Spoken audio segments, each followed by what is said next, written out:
Speak Daily English. Real English every day.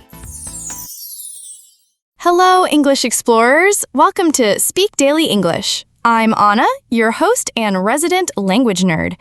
Have you ever called your boss Mom by mistake or waved back at someone who wasn't actually waving at you? Or maybe you walked out of the bathroom with toilet paper stuck to your shoe. Yep, we've all been there. I'm Alex, your go-to guy for communication tips, and today's episode is truly special. That's right. We're diving into embarrassing situations and everyday English. Not only will we share hilarious real-life stories, but you'll get super useful English phrases and idioms for handling those oops moments with style. And stick around to the end for a fun game to test your new skills. You'll be ready for anything, maybe even calling your teacher Dad again. So, Alex, why is it so important to know English phrases for embarrassing situations? Well, Anna, embarrassment is universal. Even native speakers mess up. But when you're speaking a second language, it can feel 10 times worse.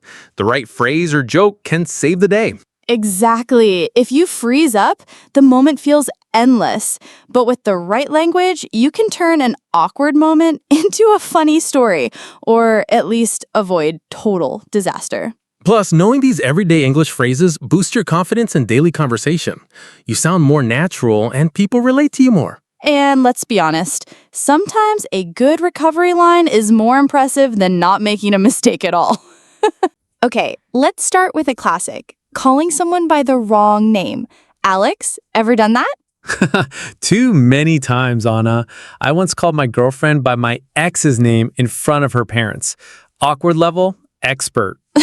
Oh no, that's a Hall of Fame moment. So what can you say in English if this happens? The first step is to apologize quickly. Something like, oh, sorry, I meant blank name. Works well.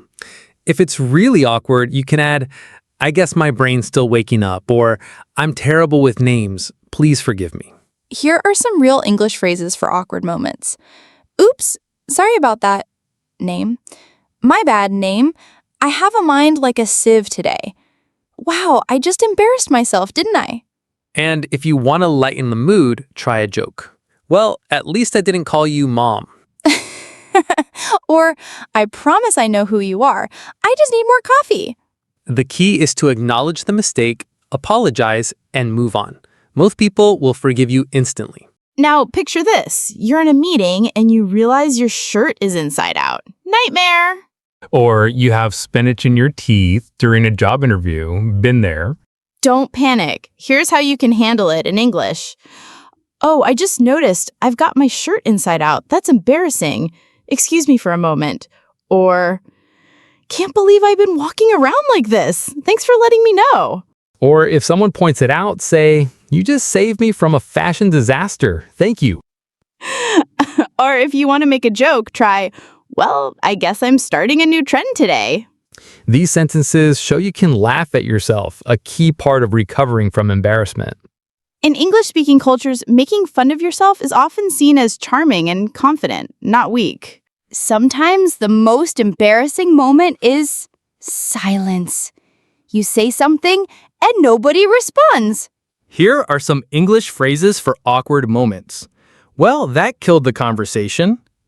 I guess I just stunned everyone into silence. Awkward. The way you say these matters. A little humor, a smile, and you're back on track. Or you can steer the conversation somewhere else. Like, anyway, moving on. Or, so what do you think about? If you own the moment, you control it. What about when you accidentally insult someone or say something that comes out wrong? That's the worst, but honesty and a quick apology work wonders. Like, sorry, that sounded better in my head. That wasn't what I meant at all. I'm afraid I put my foot in my mouth. Please forgive me. You can also try, I didn't mean to offend you. Let me try again.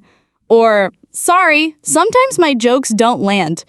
In English, saying put my foot in my mouth is a funny way to admit you made a verbal mistake. Use humor and humility. Most people appreciate your effort to fix things. Have you ever spilled coffee on yourself or worse, on someone else? Too many times. Here's what you can say. Oh no, I'm so sorry. Are you okay?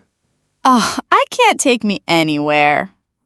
Classic me, always making an entrance. Sorry about that. I guess my feet have a mind of their own. Oops, hope I didn't startle you. In English, self-deprecating humor, making fun of yourself, often helps everyone relax. And always offer to help. Can I get you some napkins? Or let me help clean that up. Here's the twist.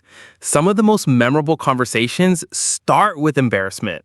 Yes, if you handle it well, people remember your humor and warmth, not the mistake. After an awkward moment, you can say, well, that's going in my autobiography. Or, at least I'll have a good story for dinner tonight. Or, remind me to laugh about this later. These phrases turn a negative into a positive. You show emotional intelligence and confidence. And when someone else is embarrassed, you can help by saying, don't worry, it happens to everyone. Or, hey, if that's the worst thing that happens today, we're doing great. Or, I've done way worse. Time for our summary game. I'll say a situation, and Alex, you give the best English phrase. Ready? Let's do it. 1. You spill water on your colleague's desk. Oh, no, I'm so sorry. Let me help clean that up. 2. You just called your friend by the wrong name. Oops, sorry about that. Correct name. My brain's on vacation today. 3. You notice your shirt is backward in a meeting. Looks like I'm starting a new trend. Excuse me for a second. 4. Awkward silence after your joke. Well, I guess I'll stick to my day job. 5. You accidentally say something rude. Sorry, that came out wrong. I didn't mean it like that. Awesome! Listeners, pause the show, pick your own situation, and try matching a phrase from today. Practice makes perfect. We hope you're feeling ready to face any embarrassing situation in English with confidence and maybe even a smile. Remember, everyone gets embarrassed sometimes, even native speakers. What matters is how you handle it with natural English phrases. Share your own embarrassing stories or favorite recovery phrases in the comments. Subscribe for more lessons, and don't forget to click the bell so you never miss an episode. Next time, we'll tackle polite English for difficult conversations. Trust us, you don't want to miss it. Thanks for joining us on Speak Daily English. Keep practicing, keep laughing, and keep speaking. Bye for now. Speak Daily English. Real English every day.